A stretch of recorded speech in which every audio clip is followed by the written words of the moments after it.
अथ वैकृतिकम रहस्यम।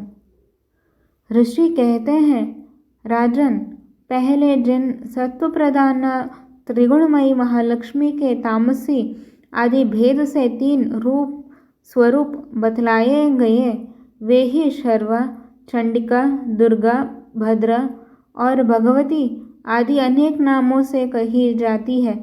तमोगुणमयी महाकाली भगवान महाविष्णु की योग निद्रा कही गई है। मधु और कैडभ का नाश करने के लिए ब्रह्मा जी ने जिनकी स्तुति की थी, उन्हीं का नाम महाकाली है। उनके 10 मुख, 10 भुजाएं और 10 पैर है। वे काजल के समान काले रंग की है तथा 3 नेत्रों की विशाल पंक्ति से सुशोभित है। भूपाल, उनके दांत और दाढ़ें चमकती रहती है। यद्यपि उनका रूप भयंकर है, तथापि वे रूप सौभाग्य, कांति एवं महमती संपदा की अधिष्ठान है। वे अपने हाथों में खड्ग, बाण, गदा, शूल, चक्र, शंख, भुशुंडी, परिघ, धनुष तथा जिससे रक्त चूता रहता है ऐसा कटा हुआ मस्तक धारण करती है। ये महाकाली भगवान विष्णु की दुस्तर माया है। आराधना करने पर ये चराचर जगत को अपने उपासक के अधीन कर देती है। संपूर्ण देवताओं के अंगों से जिनका प्रादुर्भाव हुआ था, वे अनंत कांति से युक्त साक्षात महालक्ष्मी है। उन्हें ही त्रिगुणमयी प्रकृति कहते हैं तथा वे ही महिषासुर का मर्दन करने वाली है। उनका मुख गोरा, भुजाएं श्याम, स्तनमंडल अत्यंत श्वेत, कटिभाग और चरण लाल तथा जंघ और पिंडली नीले रंग की है। अजय होने के कारण उनको अपना शौर्य का अभिमान है। कटी के आगे का भाग बहुरंगे वस्त्र से आच्छादित होने के कारण अत्यंत सुंदर एवं विचित्र दिखाई देता है। उनकी माला, वस्त्र, आभूषण तथा अंगराग सभी विचित्र है। वे कांति, रूप और सौभाग्य से सुशोभित है। यद्यपि उनकी हजारों भुजाएं हैं, तथापि उन्हें 18 भुजाओं से युक्त मानकर उनकी पूजा करनी चाहिए। अब उनके दाहिने ओर के निचले हाथों से लेकर बाईं ओर के निचले हाथों के रूप में क्रमशः जो अस्त्र है, उनका वर्णन किया जाता है। अक्षमाला, कमल, बाण, खड्ग, वज्र, गदा, चक्र, त्रिशूल, परशु, शंख, घंटा, पाश, शक्ति, दंड, चर्म, धनुष, पानपात्र और कमंडलू। इन आयुधों से उनकी भुजाएं विभूषित है। वे कमल के आसन पर विराजमान है, सर्वदेवमयी है तथा सबकी ईश्वरी है। राजन, जो इन महालक्ष्मी देवी का पूजन करता है, वह सब लोकों तथा देवताओं का भी स्वामी होता है। जो एकमात्र सत्वगुण के आश्रित हो, पार्वती जी के शरीर से प्रकट हुई थी, वह जिन्होंने शुंभ नामक दैत्य का संहार किया था, वे साक्षात सरस्वती कही गई है। पृथ्वीपते, उनके 8 भुजाएं हैं तथा वे अपने हाथों में क्रमशः बाण, मुसल, शूल, चक्र, शंख, घंटा, हल एवं धनुष धारण करती है। ये सरस्वती देवी जो निशुंभ का मर्दन तथा शुंभासुर का संहार करने वाली है, भक्तिपूर्वक पूजित होने पर सर्वज्ञता प्रदान करती है। राजन, इस प्रकार तुमसे महाकाली आदि तीनों मूर्तियों के रूप बतलाए और अब जगन्माता महालक्ष्मी की तथा इन महाकाली आदि तीनों मूर्तियों की पृथक पृथक उपासना श्रवण करो। जब महालक्ष्मी की पूजा करनी हो, तब उन्हें मध्य में स्थापित करके उनके दक्षिण और वाम भाग क्रमशः महाकाली और महासरस्वती का पूजन करना चाहिए और पृष्ठभाग में तीनों युगल देवताओं की पूजा करनी चाहिए। महालक्ष्मी के ठीक पीछे मध्य भाग में सरस्वती के साथ ब्रह्मा जी का पूजन करना चाहिए। उनके दक्षिण भाग में गौरी के तथा रुद्र की पूजा करें तथा वाम भाग में लक्ष्मी सहित विष्णु का पूजन करें।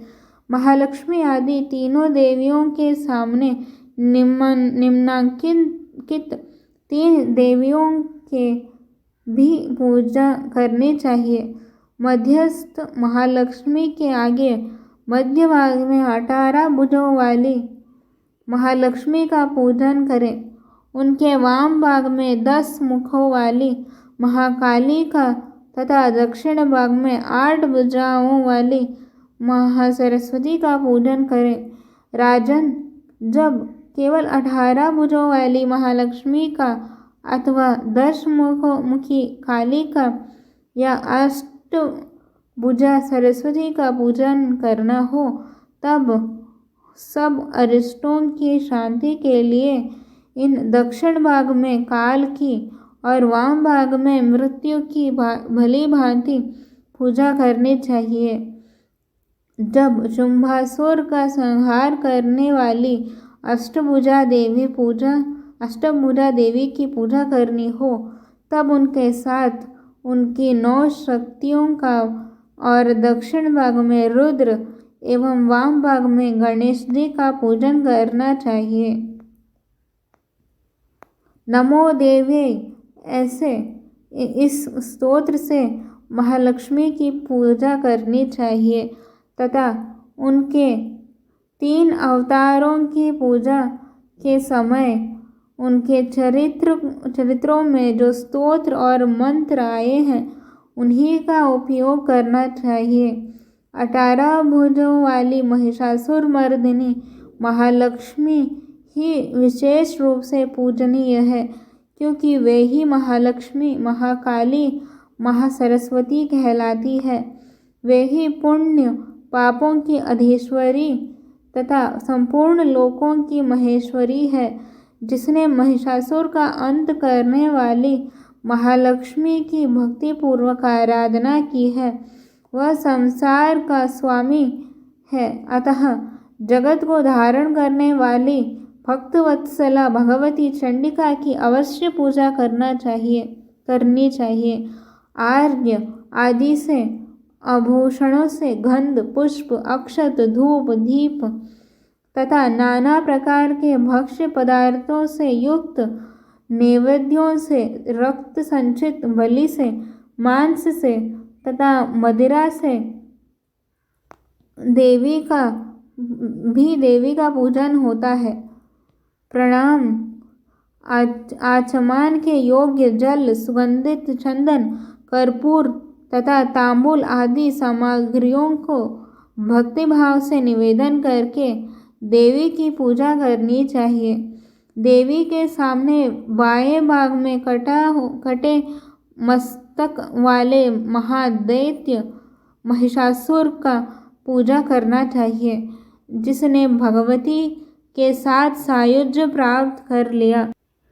इसी प्रकार देवी के सामने दक्षिण भाग में उनके वाहन सिंह का पूजा करना चाहिए, जो संपूर्ण धर्म का प्रतीक एवं षड्विध ऐश्वर्यों से युक्त है।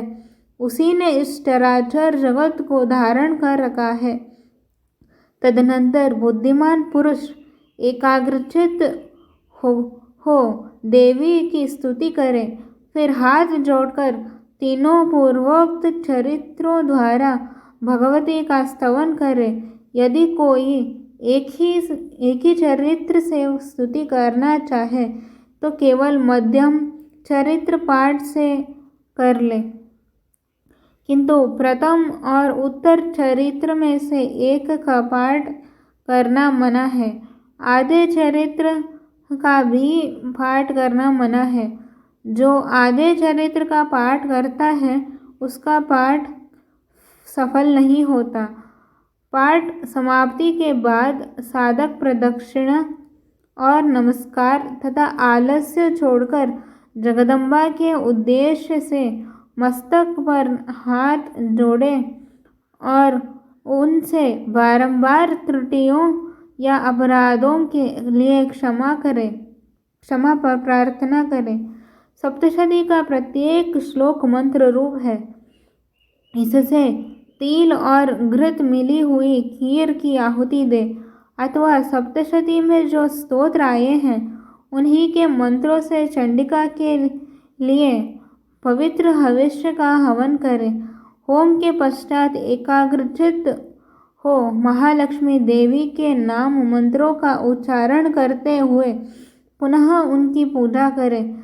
तत्पश्चात मन और इंद्रियों को वश में रखते हुए हाथ जोड़े विनती भाव से देवी को प्रणाम करें और अंतः करणों में स्थापित करके उन सर्वेश्वरी चंडिका देवी का देर तक चिंतन करते करते उन्हीं में तन्मय हो जाए।